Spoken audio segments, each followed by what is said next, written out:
Hey everybody, welcome back to another episode of the Catholic Talk Show. Today we're going to be answering a serious question, why the church is collapsing without men. That's right. We're joined by John Edwards from Just a Guy in a Pew to look at how the vacuum that has been created by men leaving the church has caused so much damage for the last 50 years. So it's time to man up and let's get going.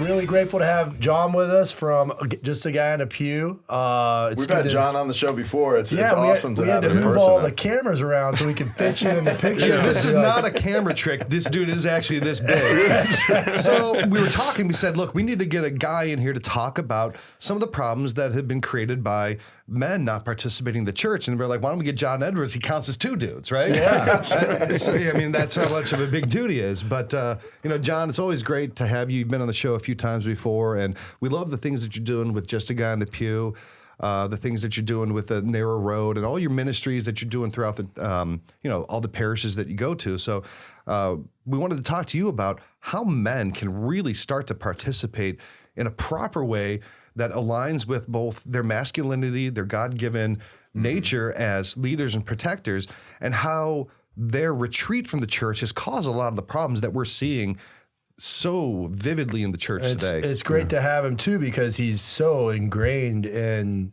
men's ministries.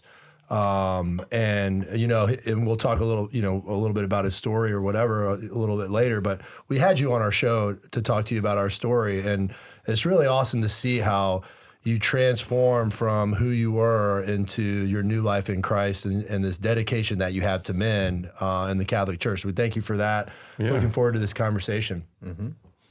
Yeah, me too. Yeah. So, Father Rich, I'm sure you see this, as a parish priest.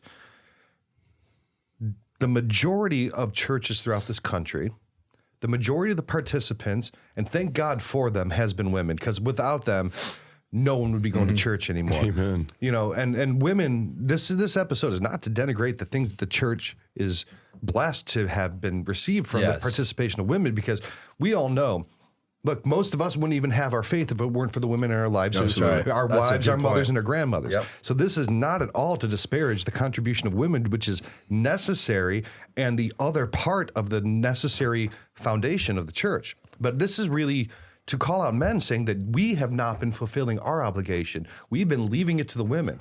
A lot of times they say that the last 30 years have been a fatherless generation because there's been an absentee of fathers, and that this generation raised by women.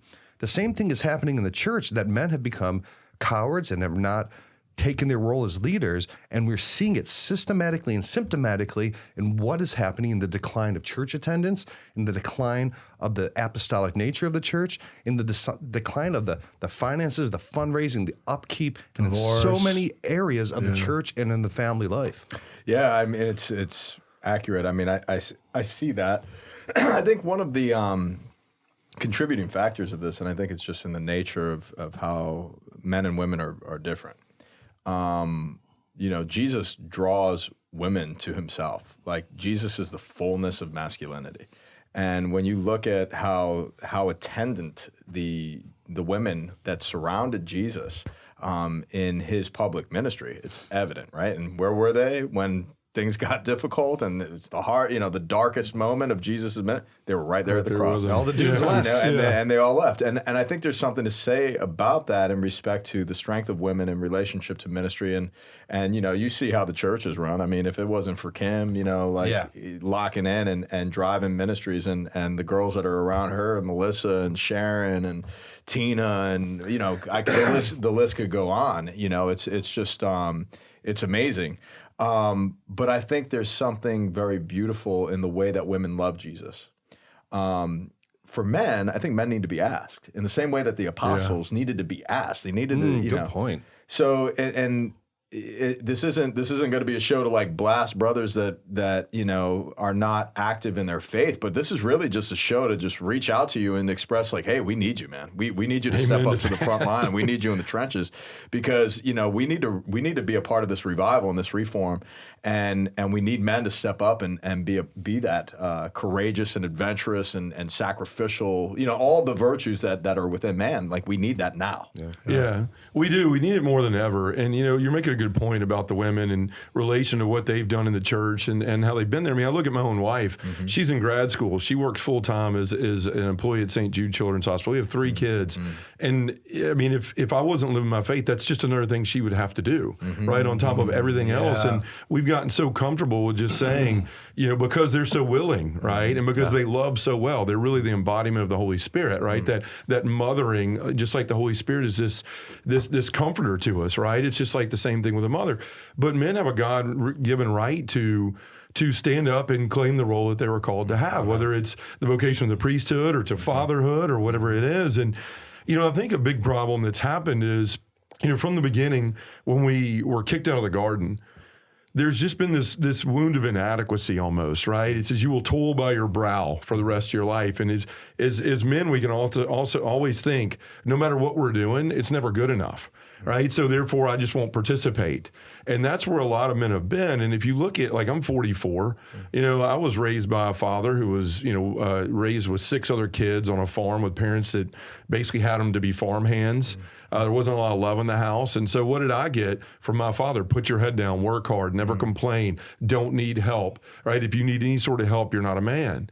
And so a lot of guys have that mentality. And so we kind of focus everything in on work and providing and all of that. And we don't focus on our faith as much because we've always just said, well, my wife will handle that, right?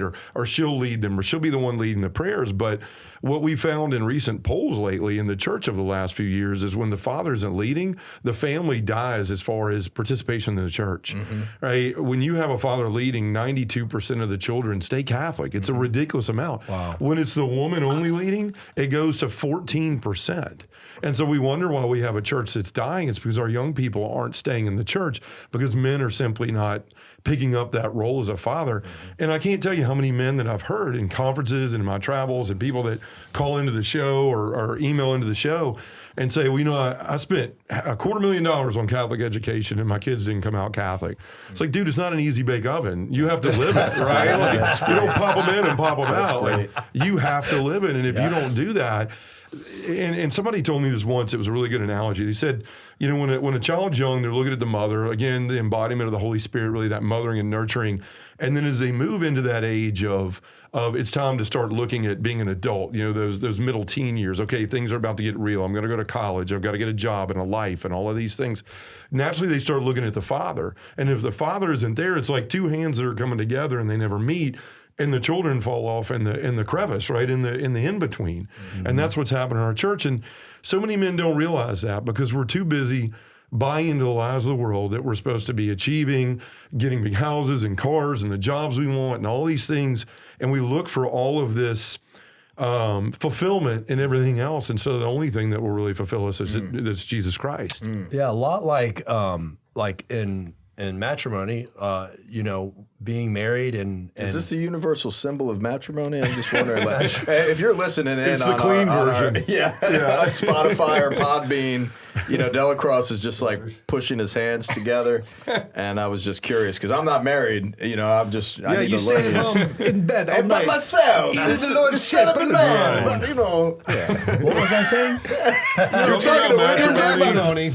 No, like a lot of how you love your spouse basically teaches you how Jesus loves us, like through forgiveness, and then this grace opens up, and then greater unity opens up. Like it's the same thing with your kids. Like it's a task to embrace a 2-year-old child or 3-year-old child, and then a 14-year-old child. And the differences that are there requires constant presence and prayer being led by the Father, right? And what that does is it opens up that unity in the family that you think you get from the security of finances to be able to pay for the house. That's not it. You got to keep going, right? Like, and it's hard. And I'm really curious to see how a lot of your travels and speaking, like what's going on right now in our church with men's groups and different things like that. But as for me as a man, like I'm a practicing Catholic. I'm not very good at it, but I practice it, right? And I do that because I do want to pass it on,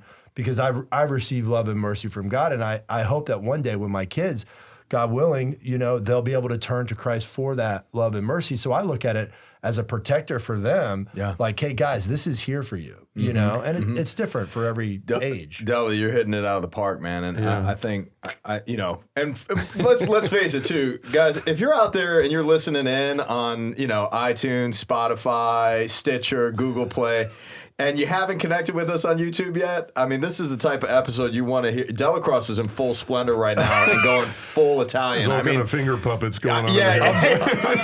Shadow puppets. And when you do hit YouTube, make sure you're clicking that subscribe button, hitting that thumbs up, and make sure you're sharing the show on all of our social media platforms, Facebook, Instagram, Twitter. We're even on TikTok. Podbean. Yeah, we're all over the place. So make sure you're spreading the show. And a big shout out to our patrons. If you want to be a financial supporter of the show and keep this show going far into the future, go to CatholicTalkShow.com/Patreon. You'll see all the tiers that we have represented. We got some cool gear to send your way to say thank you.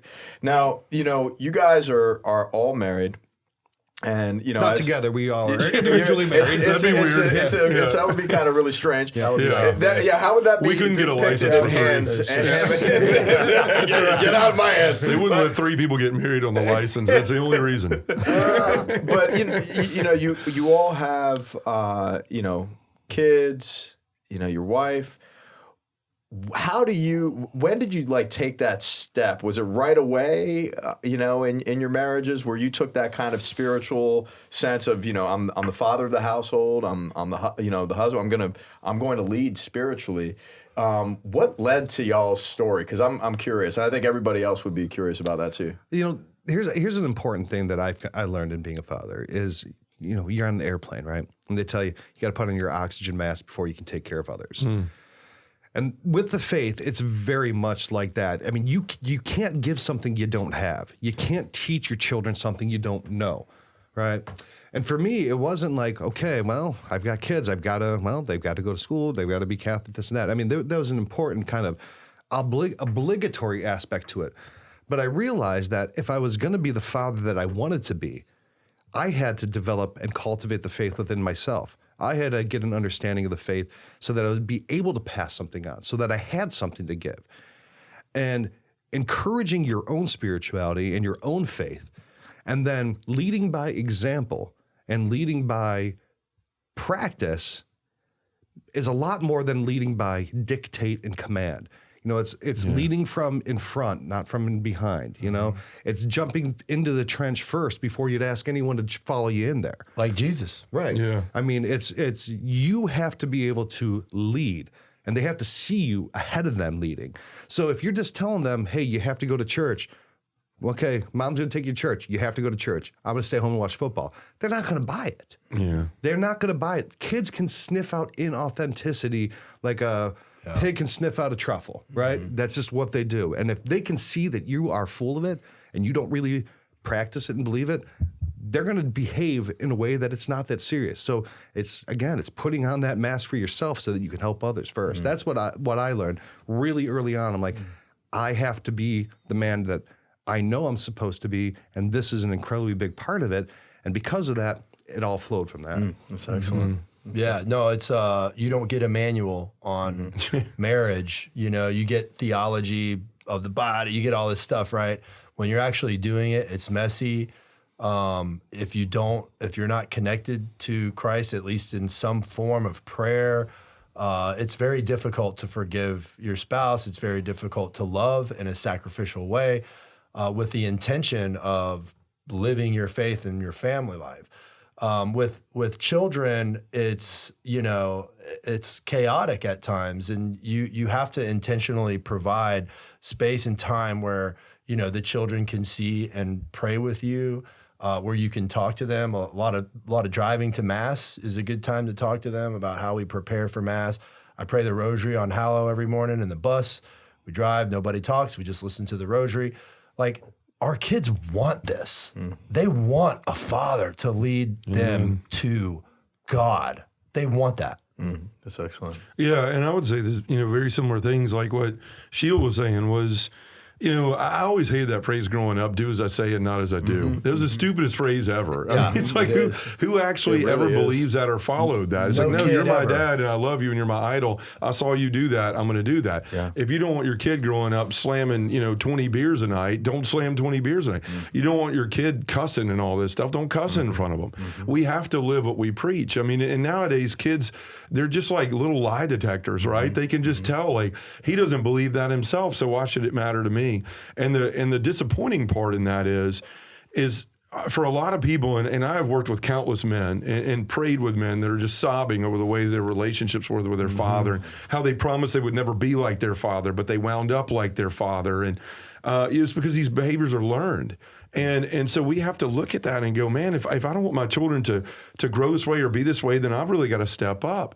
But the problem is, so many of us, we don't want to deal with the real wounds and the real things we have in our life, right? As men, we're told to just shove it all down and keep trucking forward, right? If you're hurt, don't tell anybody. If you need help, don't ask. Like, this is what it means to be a man, and it's a joke, man. I mean, when I read, and you asked, like, where this really happened for us, so I'll tell you, it didn't happen very well for me for a long time. I was on here and told you all my story for like an hour in a day. Yeah, but powerful. Yeah. There's a link up there in the corner right now, so if you want to watch that, bookmark it for later. But, I had a wonderful wife who stayed with me through a 17-year addiction to cocaine and verbal abuse and all of these things. I never physically hurt her or harmed her, but the verbal abuse often can be just as bad or worse. And I'll never forget when she even gave me a chance to come home. And I was trying to change my life. We had moved in this new house, and our new house had our bedroom, our door was facing the stairs coming down. And I remember I had, started having some beers again and just seeing if I could handle them. And I could, but I didn't feel good that morning because I hadn't drank in a while. Didn't want to go to Mass. And I remember just kind of pulling the covers over my head, getting in a fight with Angela. She's like, I can't believe you're going to go back to this. And whatever, I'm tired, and being a jerk. And then I can remember as I'm got the covers over my head, hearing my son, and she was wrestling with his shirt, trying to button his shirt right, which is something I should have been helping him with, right? And I just remember him saying, Mom, why do I have to go to church if Dad isn't going to go? And they piled into the van, and I just sat out of bed and hung over and feeling bad as I was. I got up, I put on clothes, and with God showed me in that moment, look, if you love your son, then be the father that I called you to be. Wow. If you love your children, then be the father that I called you to be, because there's not going to be anybody else to do this. There's nobody that can replace your role in your life. And unfortunately, for men, for women, all of us, we sort of throw the image we have of our earthly father on God, whether that's a good thing or a bad thing. And this is, if we had a difficult father, then that might be the way that we see God, as this judgmental, angry, unforgiving, uncaring person. And we wonder why children don't stay in the faith if that's the sort of idea they have of God. And I started to realize that in my life, like, not only is this going to be the impression I'm giving them of me, but also of the Father? And if I want them to have a loving relationship with God, then I've got to allow them to build that loving relationship with me. And that means putting in the work, setting aside and dying, as Jesus Christ calls each and every one of us to, right? Dying to self and pick up your cross each and every day to be the father and the husband I'm called to be, so that they can see what love looks like and they can grow up wanting to be in a faith that is all about love. Man. Yeah, this is what he do. This is what he do. Really? I like it. You brought up something I think is important that doesn't get talked about enough. And you mentioned it a few times, is that men, our society really tells you, shut up, face down, stiff upper lip, move forward. Men have a lot of, men have feeling too. Right? Yeah. I mean, Father Hanky here. I don't. No feelings. He's a stoic, I'm like man. A stone. Yeah. Man. But, I don't have tear ducts. Hey, Moses hit that with a stick and it ran water, right? A lot of times our society will value people differently, right? Women and children and animals loved unconditionally. Men, you're valued on what you produce and what you provide. And if you are not somebody who is providing and earning, then you are loved less by our society, and oftentimes by extension by your family, because they're a product of that society. And that is a really impactful and detrimental thing to the psyche and the soul of a man, because the men have intrinsic value. They should be loved unconditionally like everyone else, but they don't often feel like that.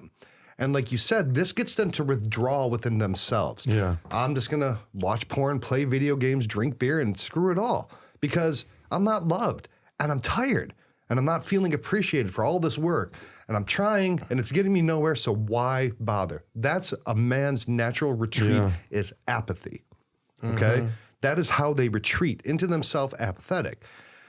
And that is maybe the saddest state of a man. But there's some cultural, societal, and psychological things that's causing so many men in today's world to be like that. And that's one of those things that really needs to be addressed, is looking at men in their value as people who should be loved unconditionally, like they are loved by God. Mm-hmm. You know, if there's so many brothers that struggle with, you know, I don't know how to go to confession. I don't know what to confess. What you just nailed is like a perfect examination of conscience for every man. And it's a perfect examination of conscience for me. You know, people see me in a collar, they see me in all black. That doesn't mean that I'm active, engaged, and ready to roll all the time. Like, there's things that I could be very apathetic in, or things that I'm avoiding in my leadership and things like that. And we have to call ourselves to the carpet and just say, you know what, Lord, like, yeah, I am being apathetic, and it's time for me to take a step. And confession is that step. You know, get into the confessional, manifest your conscience, step up, realize how much Christ loves you and how he's calling you by name. And to realize what the power of men united in the face of the church and what that means to a woman's heart. My goodness, like how your wives respond to you and your spiritual leadership. I'm blessed that I get to see Jen respond to you. I'm blessed that I get to see Kelly respond to you. I'm blessed to see Anya respond to Howard.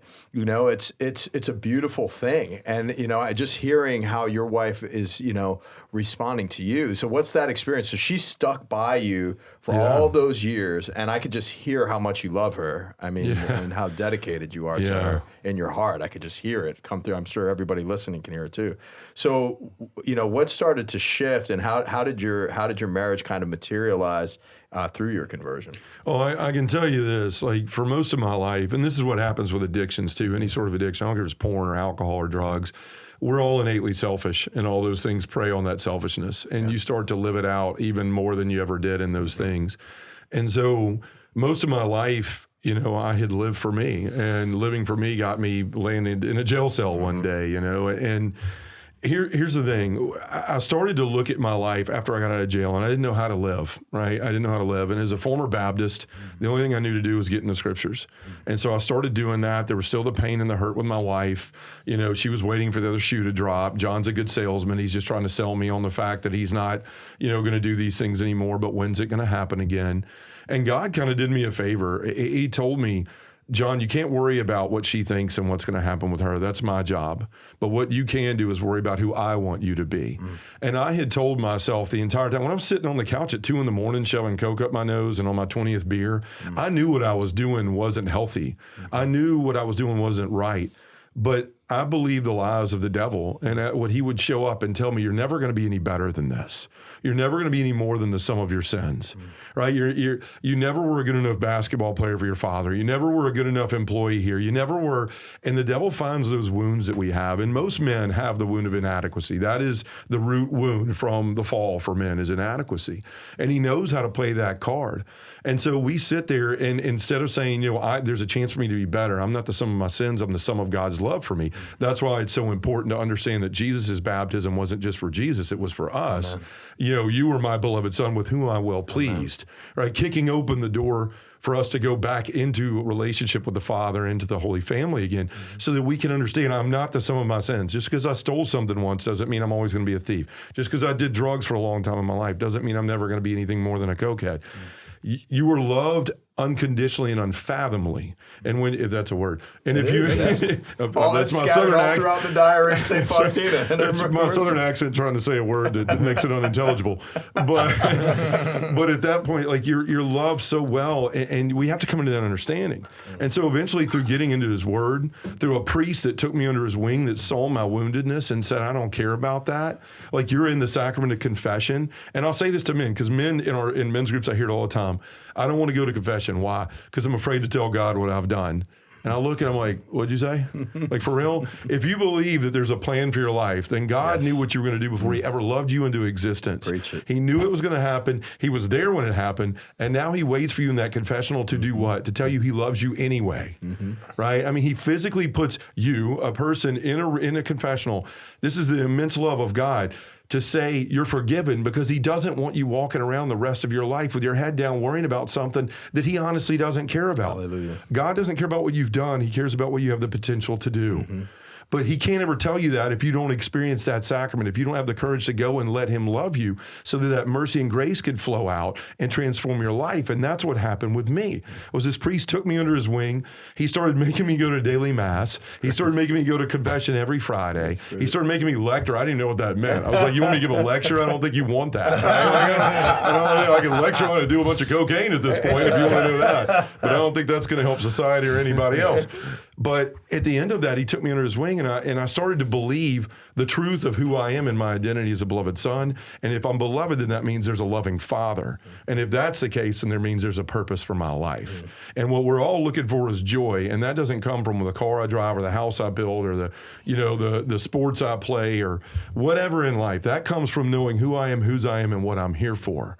And that's what men have to find. And when they find that, they can find an authentic relationship with Jesus, which gives us the passion to be that husband and father we're called to be, and then calls us out to go and do what he's asked us to do, which is to bring others to him. You know, John, a couple things in what you just said brought up what Dela Crosse you talk about a lot, which is vulnerability, right? Yeah. And, men are always called to be brave and fearless and stuff like that, but vulnerability is one of the bravest things that you can do. Yeah. And it's very masculine. It really is. So, I mean, like you always talk about how the vulnerability of allowing mercy and the vulnerability of being open in confession, that's an important thing that guys fight against. Mm-hmm. They swim against the stream on that. But vulnerability as a man is not a sign of weakness. It's a sign of strength. Amen. Yeah, dependence on God, I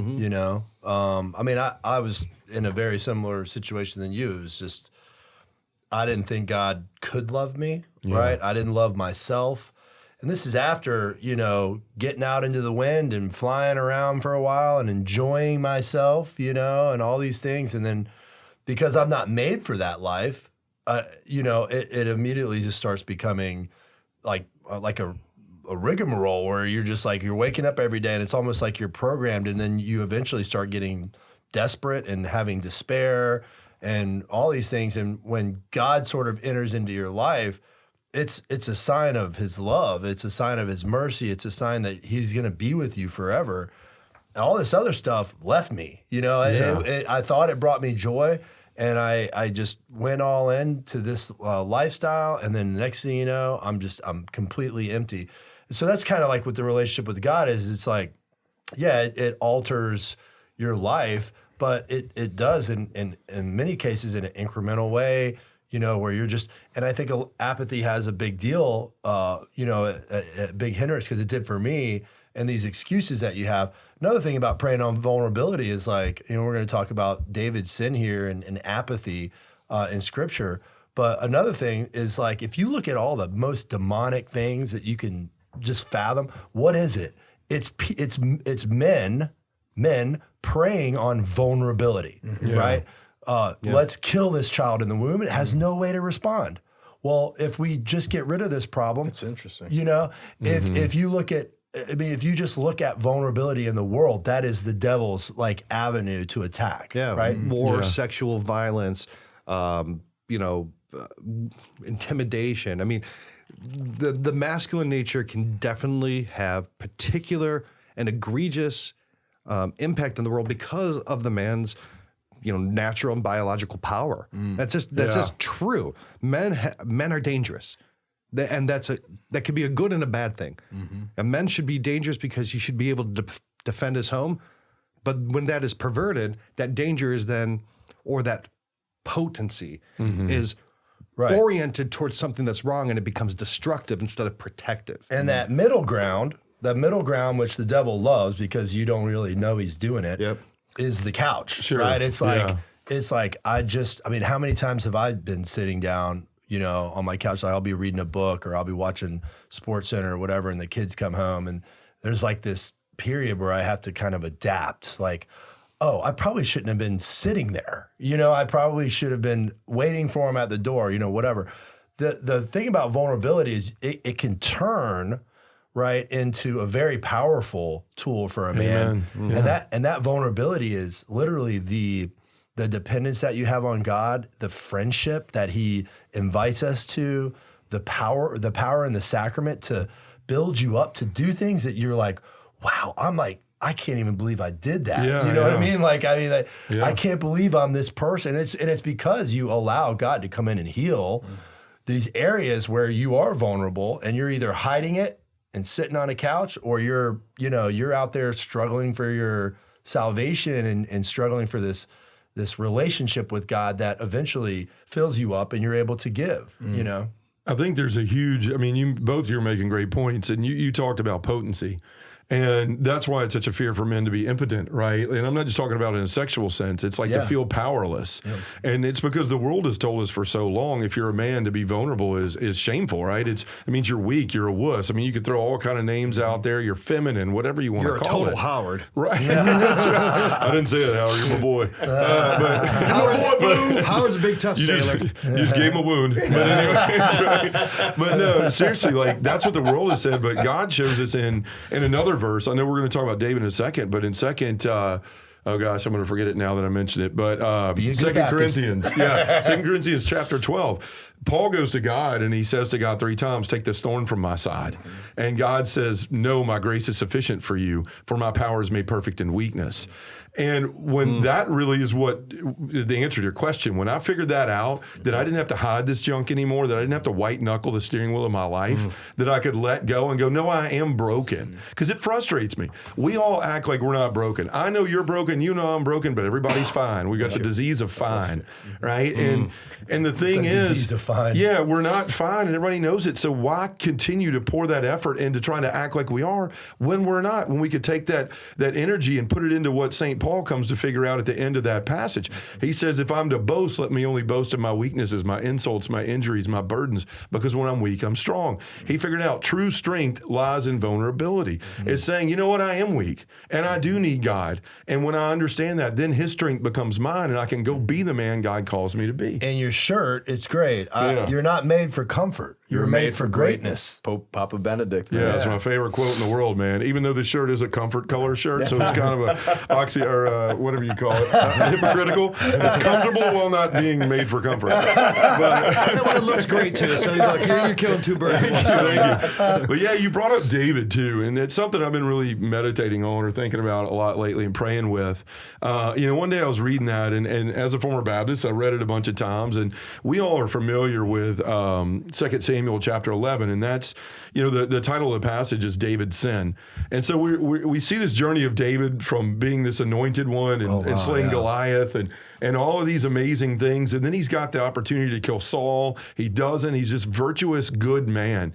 And then one day... A man after God's heart. Yeah, a man after God's heart. So he said, a man after my own heart.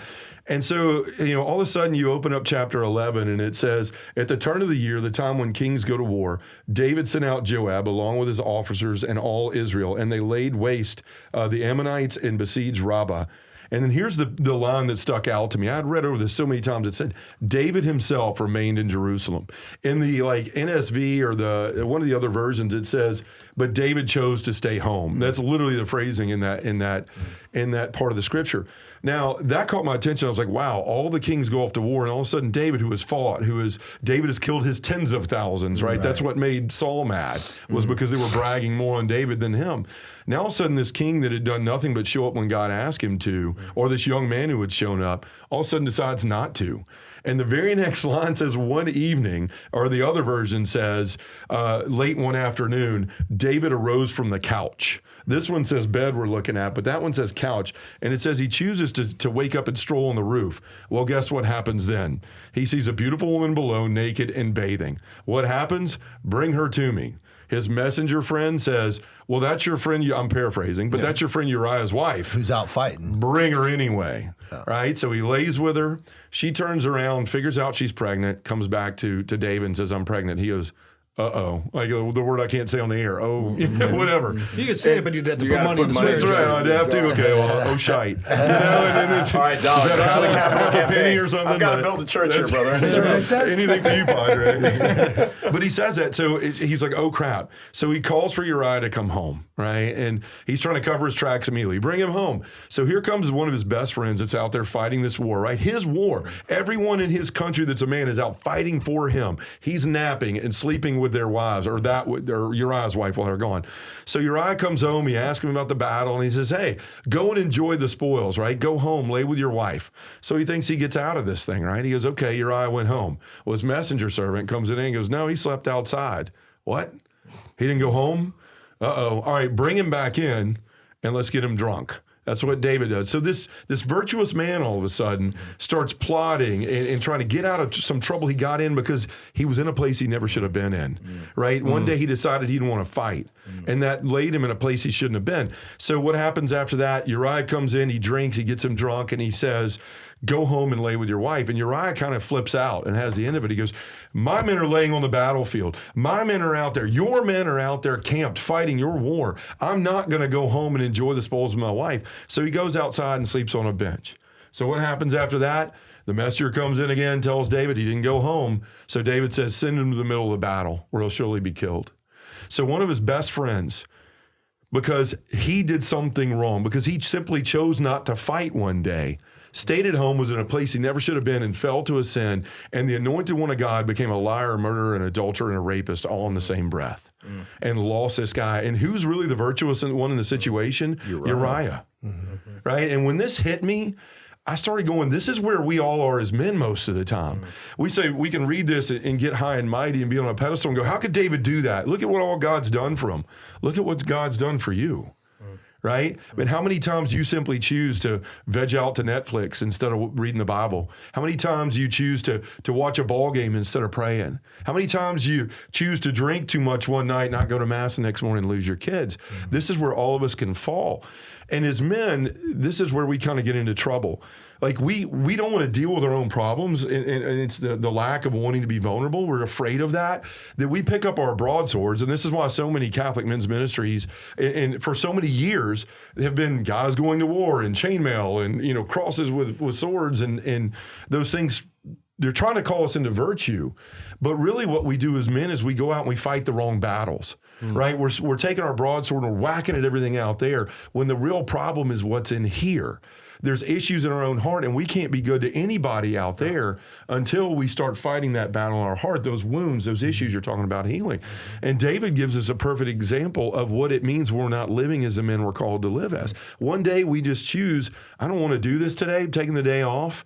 Well, that's all the enemy needs to come in there and to mess up your life the way that he messed up David's. Yeah, and I mean, even in my own life, I can relate to that. And so, I mean, this is something that never leaves us, right? Yeah. And so building virtue and discipline and prioritizing your time and giving it to God, that's a very important thing. That's a learned thing. And again, like, you can talk to men in a lot of different places. I met a lot at that men's conference we spoke at. Beaumont, yeah. And I heard a lot of stories. And a lot of these guys are in situations that, I mean, they're difficult, like with their children and the lives that they live before, having this encounter with Christ to change their lives.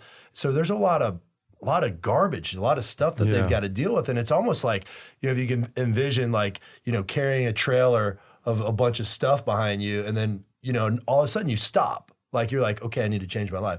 Well, that thing's gonna mow you over. You're gonna have some lumps, right? And you're gonna have to get up, and you're gonna have to put on, a whole new, identity in Christ, and it's very difficult to do. So, I mean, just as a line of encouragement, it's never stops with us. Yeah, this something that stood out for me reviewing these scriptures probably about like 3 months ago was the whole sense that Saul did the same thing to David. Mm-hmm. Yeah. Saul threw him at the front of the line because he wanted him dead. Mm-hmm. And it's just like, and it reminded me of what you were saying before. It's like we repeat the sins of our father. Like here's the king. He's the father over all the tribes. Like, and he's repeating the same thing that wounded him. Ooh, that's awesome. It's powerful. Yeah. And to realize that, hey, the most important thing is what David did after this. Sure. The exposing of his vulnerability and his shame. That man is you. Yeah. That man is you. Well, and it happened even after David. Like you look at it and go, well, what does my one choice matter? Yeah. Right? I messed up. What does it matter? It has repercussions. If you look at the history of Israel after that, after the kingdom, it started splitting, right? I mean, you had one of David's children raped another one. Then Solomon, who had promised to the wisest man ever to live, his son, winds up building 600 altars to foreign gods, and then God smites all these things, and Israel goes into turmoil, and it all started with the sins of those fathers. You're absolutely right. But here's an important point in all of this, is that even though David committed these sins, and he gave up being a man, and he raped Bathsheba and killed her husband and got her pregnant, Jesus Christ, his lineage goes through Bathsheba. Yep. God can use any broken situation. It doesn't matter what you did. God can use and create salvation, miracles, and goodness out of anything. Nothing you have done is irredeemable with God. There is one Christ. There is one Messiah. There is one anointed one. And we get a foretaste of that in respect to the prophets, in respect to the prophet that is David. David is a prophet.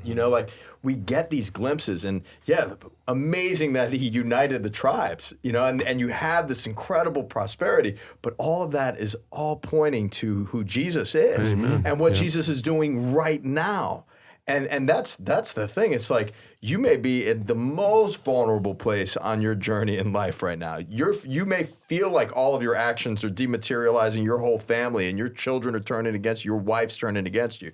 Brothers, I'm telling you, Christ has the power. Amen. And you're a testament to all that, but all of us too. I mean, we've all come from reversions and conversions, to Christ, and Christ has been working with us, and we're not worthy of it, Yeah. Like like what you're saying, Delacroix. He works overtime with us. Yeah, man. I mean, it's like it's a practice, and we aren't practicing well, know. But the thing is we're practicing, and that's what being a Catholic's all about. We have the tools, the resources, the sacraments. We have the traditions, the history, the scripture scholars. We have all of these wonderful resources at our fingertips, so that Christ, who has established his church for us, to be able to enter more deeply into that calling. Yeah. We have a special calling, and there is special work that needs to be done today, and we need men to answer that call. Yeah, stay in the battle, right? Yeah, stay in the battle. Don't give up. And you can't do it alone. Yeah. I mean, that's why you brought out David and how, he had retribution is because another man called him out. Yep. Right? Another man called him out and said, that man is you. He told him the story of the neighbor stealing the lamb, and he said, that guy should be punished. He goes, that man is you. Yeah. Yeah. That's what we need, and that's why we're trying to go around the country and start these groups for men where it's hard to be vulnerable. But if you get one man to open up their life, it's like opening up floodgates, because people start to realize, man, I'm not the only one who struggles. I'm not the only one who's messed up. I'm not the only one. And that's all it takes. It really is like this superpower to getting men back on track, and then building relationship with Christ and each other through places that are built on that. Not just something, and look, anything can turn into just, the same thing over and over again. We can just get in the middle of watching videos and all those things. But where transformation changes is the real sharing of each other's lives, and opening up and saying, I am going to be courageous in this moment with people that I can trust. Receiving consolation. I think about what Paul writes about how we console others with the consolation that we've received. Like that's like what you're saying is like, you can't receive consolation unless you give something up to be consoled, right? Yeah. And that's where the vulnerability comes in. Once you receive that consolation, especially from Christ, and you know that he's there for you, in a very meaningful way, then you can share that with others, right? I think that's an important thing about your ministry. You said something really cool, that once, if you get in a group setting, one man opens up, it's like a floodlight. Like, Ryan, I experienced this when you did the Estovir, all these men were sharing things, and then everyone's like, okay, cool. We're allowed to do this here. We're allowed to share. And then you had that guy in the corner, you could tell he was just not ready to share. Yep. And there was an element of fear in his eyes. Yep. But when he sees other men taking the step and being brave and going into the breach of vulnerability. Yeah. And then exactly. Yeah. And then what happens is those guys, remember the first Estovir, they were up till 2-3 o'clock in the morning, just pouring it all out, and those friendships are still intact. We still today. have them, and we might as well put a plug in, EstovirExpeditions.com. We've got room on our expedition to Colorado this summer. So you can go and cry with all these guys. Yeah, come on. But you can also then, go fishing, hiking. I went on it. It was a great experience. You know, it was really great. And then my wife does one, fiatexpeditions.com. They did their first one last summer, and it went really well. But John, you're going around the country and you're doing something I think really novel and something you're approaching men's ministry in a different way than you've seen in most men's ministries. You know, men's ministries in the church a lot of times can be pretty dry, and most men don't really go for them because they're not really built for men. Yeah. They're really just not. They don't take into account how men actually work. But what you're doing is trying to do a different kind of men's ministry. Why don't you tell us about what you're doing and planting these seeds all over? Yeah, oh, thanks. And you're exactly right. I mean, we can be box checkers pretty easily, pretty quickly as men. So we just kind of, okay, we need something for men. So here's an hour, get some donuts, put out some chairs, hit play, and let's go. And there's nothing wrong with people that are doing that or anything with that. It's just the way things have been done. But here's the thing I found out over the last couple of years. When I walked in and shared my story in a room full of 30 men that had no idea. I mean, they thought we were there to drink beer and talk about planning, fundraisers or something. And then I come in and start crying and tell them about drugs and jail and porn and everything else. I'm like, wow, we didn't know we were getting a ticket to this show. But every one of their eyes were opening up, and they're like you said, I can't believe you could say this, and people aren't leaving and all those things. Well, what I started to understand is that every guy, I don't care if you're the biggest alpha dog in the room, Navy SEAL, whatever you want to, toughest guy in the world, everybody wants to be seen, loved, and heard. Right, every one of us. We may not want to admit it at first, but we do. We want people to really see us. And so what we're trying to do is look at these things. So we called 500 parishes back in the summer and just asked one question: do you have men's groups? Or something spiritual for men is the question phrased correctly that we asked. And less than 14% of them said yes. Of those 14%, they named the kind of stuff that you see in parishes that has been there for a long time. I started asking why these don't exist. I had three answers. Well, Father wants one, but he's too busy. I mean, Father, you're covered up all the time, right? You want to give your heart to something, but you probably don't want to do it if you can't give your whole self to it. So therefore, a lot of things don't get started in parishes because of that. The thing we said in the beginning, guys want one, but I'm not the right guy. I still drink too much. I still talk to my wife in a way that isn't charitable. I still do this and that. They wouldn't follow me if they knew that. And then three, formed guys say, well, I'm in a good place. I want to run one, but I don't know what the heck I'm doing. So, I started thinking about that. I started praying about it. And look, I've been traveling and speaking and doing men's conferences and things, and those are great days. But I started getting on the plane on the way home going, Lord, what's going to happen to those guys? Like, we just literally shot them up the Jesus roller coaster, and they're going to come flying down the other side by Monday to their sins, their problems, the boss they don't like, the cubicle they hate, whatever it is. And what's going to be there for them then? And so I knew that these places didn't exist in the church. In prayer, I started hearing St. Paul's name. And I mean, I knew his writings, but I kept digging through them. I was like, I don't see anything that he's really pointing me to. And I thought, well, maybe it's what he did and not what he wrote. And I looked at St. Paul, and he basically said, I'm leaving Jerusalem and I'm going out and starting communities and going to teach people to do what I do. And for so long, a lot of ministries have simply said, I want to help, so here's a DVD set. Right. And there's, again, nothing wrong with that. It's just the way things have been done. Right. Just these videos will help your men. But no one actually teaches the people how to actually lead a group. And so when I thought about that, I thought, man, that's what's missing is they want it, but they're scared because they don't know how. God put me, for whatever reason, into walking in a room and sharing my life with men, and had no idea what I was going to do after that, but I knew he was calling me to figure it out. I made a lot of mistakes. I wrote them down, and we had some successes too. And so I started to realize, man, a lot of guys don't want to go to things that are 6 a.m. Younger guys, right? I'm working, I'm getting kids ready for school. So have something in the evening, 7 o'clock. Do it in the evening after dads have taken their kids to practices, they've had dinner, you can put your younger kids to bed.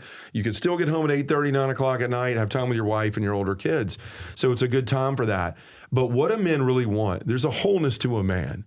A guy doesn't want to just do one thing all the time. We want variety. And so I looked at that and said, okay, well, we meet 4 times a month in our group, every Wednesday night, 7 to 8:15. So I went to adoration and said, Jesus, you're the best disciple maker ever. Right? What am I going to do? Make the new evangelization? It's not going to go over well. And what did you do? And when I left out of adoration, I had on my journal, I formed my disciples, I worshiped with them, I served with them, and I fellowshiped with them. I said, it's 4 very different things. And it's if you're a guy who says, I'm not going to go in a room and cry and share my feelings with guys, then maybe you'll come and throw an axe with us on fellowship night and have a beer. Mm-hmm. Maybe you'll go play cornhole and listen to Led Zeppelin, or go to a Grizzlies game in Memphis where I live, or whatever. Maybe you're a guy who wants to serve. Last month alone, we made 550 peanut butter sandwiches for the soup kitchen downtown Memphis in an hour and a half. The month before, we boxed up 5,600 meals for Catholic charities in an hour and a half. So there's those two things. And if you don't mind me sharing a story real quick, I saw where this worked. Like, guys started coming and going, man, I really enjoy this. And even guys that never felt comfortable coming into the more spiritual aspects in the beginning, guys have been further away, they would come and try the other ends. So for example, at my parish, our parish for a long time before we started this men's group was known as the place you went to have a good time. You want to party, have a beer, go over there. And they have mass too, right? But we started this group, and when we changed this thing, a lot of this changed. So we had a football coach that was coaching football at my kid's school. He'd been doing it for 10 years, after he had a kid there. He'll take off a week from work and run our Pierce Festival in 102-degree heat that raises money for all this stuff. But he wouldn't go to Mass. He wouldn't go to anything spiritual, and everybody knew it. So when we changed to this style from going just to showing up in my room watching a video for an hour and went to, all right, we're going to do fellowship first, we cooked out in a green space in our parish. Well, there's all these dads living vicariously through their kids, playing football, waiting to yell at the football coach about why their kid isn't playing. Well, we start rolling smoke, cooking burgers, dogs, throwing cornhole, listening to Led Zeppelin, whatever. And all of a sudden these dads start smelling the smoke, walking over here and go, what are you guys doing? I said, well, this is our spiritual group. Spiritual group? I thought you guys just sat in a room and cried and talked about your feelings in Jesus. And I was like, well, you lucked out. That's another night. Have a burger and a beer. Well, all of a sudden this football coach comes over. He's looking for the fathers. He sees them, and he sits there and he hangs out. And he goes, man, I didn't know Nick came to this. I didn't know David came to this. I didn't know Tom came to this. Same thing. I thought you were a bunch of crying weirdos, whatever. He said, I enjoyed this. What do you do next? I said, Mike, we're going to a children's hospital, and we're going to serve families next week for service. You should come with us. So he did. He showed up. We served food. There was leftovers. They said, you and the priest and one other person take him upstairs. So I grabbed this football coach, and I take him upstairs, don't know where we're going. The floor we get off on is the NICU, right? So the baby, intensive care for babies. We knock on the first door. This African-American lady comes to the door that looks like she hadn't slept or eaten in days. In fact, I said, are you hungry? And she said, I haven't eaten in 3 days. So fathers are there blessing the cookies and the plastic foil. He's blessing everything. And I give it to Mike. Mike takes it in there. It seems like he's in there for an hour and a half. Maybe a minute and a half is what he was in there for. 6'2", 250 pounds, ex-football player, current fireman. Buries his head in my chest. I'm 6'8", as you guys joked about in the beginning. He buries his head in my chest, and he's sobbing, and he says, I've never done anything like this in my life. What do you do next? I said, Mike, we have worship. He said, I'm not. I said, Mike, just come. It's a bunch of guys. Fathers preaching homilies, 2 men, because we're all that's in there. It's awesome. It's the same guys you've enjoyed the last 2 weeks with. So I'm sitting there. We have confession, adoration, and Mass on that given Wednesday night. The associate likes to do a healing holy hour and then Mass on his night. But this night we had confession, adoration, and Mass. So long story short, I don't think he's coming. Then he comes in at the tail end of adoration. The confessional door's still open. I'm nodding to it 2 or 3 times. He's going, no. He finally gives in. He goes back there, comes out sobbing, goes through Mass, receives our Lord. Wow. At the end of it, comes up and hugs me and says, I haven't been to confession in 16 years, and I haven't been to Mass in 5. What do you do next? And I said, well, you're out of luck. We're going to be crying, and bring your Kleenex next week. Look at you now. And he shows up on that last night, not only with himself, but with his 24-year-old son that just had a baby out of wedlock. Wow. He's been coming ever since. Praise God. And this is when I knew this is different, and this is in the mold of what Jesus Christ did. He knew that, and this is why everybody loves The Chosen, right? You're seeing all these aspects of people. You're seeing them having fun together, worshiping together, serving together. Jesus is teaching them. And so you're seeing this fullness of a man. And so that's what we tapped into. And we're going around the country and just saying, giving parish missions. So I give 3 talks. I give my conversion story because I want people to know, doesn't matter what you've done, God can use you. 2, that the identity talk, who you are, and what you're here for. There's a purpose for your life, and you find joy in that. And then you need a relationship with Jesus Christ. It isn't just for the Protestants, right? The personal relationship thing, they got it from us, right? That's ours to own and to utilize. So we find it, we live it, and then while I'm there, I've asked Father to give me 5 or 6 men that want to walk together, that want authentic friendships, that want a place where they can take the mask off and just be themselves and be real and be accepted. And if you want to do that and you want to do it for somebody else, then I'll help you build build it. And then we continue to walk with them. You know, Fuzati's helping me build a new website that's no longer, hey, John Edwards, speaker and podcaster, because it's not about me. Yeah. It's about what Jesus wants, and he wants his men back. So just a guy in the pew, here's the issue for men, here's the need, here's what we're doing about it, here's how we can help you. Right. You know, it's awesome because I'm thinking of the last time that John came on, he shared his testimony, and he leaves me speechless every time. Yeah. We're just sitting there like, listen, the Spirit's moving, man. You're anointed for this work. We're praying for you, and I want to sign you up for a mission tonight, dude. I'd for love this it. parish. Thank so you. we're gonna make that happen. I mean, it's been something that I've wanted to, but it's exactly what you're saying. It's like it's in my heart. I want to bring MPG here, what we had in San Diego. But it's just like, it's just tough, dude. Like I need brothers to step up. So if you can get that mobilized and going, man, that would be huge for me. So John, you know, just like Father Rich just said that he wants to get you in for a mission and help to start one of these, how can people listening, whether you're a priest, whether you're a man, whether you're a woman who said that my parish needs this for the men there, or you're a seminarian going into your pastoral year and you're trying to figure out something to bring to the pastor that would be a good thing for you to mobilize and get going. How do they get just a guy in the pew in their pews? Yeah. That's right. Well, that one's seemed taken. to work for you. It is. How do they find out more? How do they get connected? How do they work with you? Yeah, so you can go to the website, justaguyonthepew.com, and on there is a events and book me page. In the middle of it is a link that'll take you to all the stuff we do about men. So you can fill out, or for men, you can fill out the form and they can schedule a call with me. I'll actually get on the phone with them. Like, I'm not a diva. I'm not hiding behind 15 people or anything. I want to talk to people. Like, this is what I want to do with my life for the rest of my life. So I want to get on the phone with you and figure out how we can best help your parish. And then once we do that, we get father involved, because we never want to do anything without a pastor's permission, right? We're not renegades out here. We're going to follow what the avenue we need to go into church in the right way. But we involve him, we involve the deacon, whoever needs to be involved, and then I go in and do the mission. And so we give the 3 talks.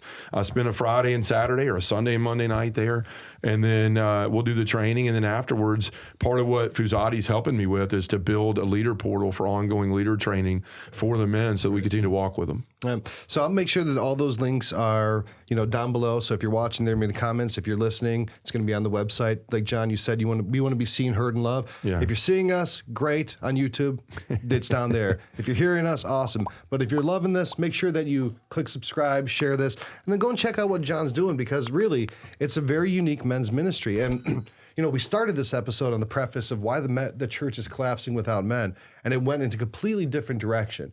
And I think what we find is that it's not necessarily collapsing. There is men holding it up. We have some atlases in the church putting it on their back.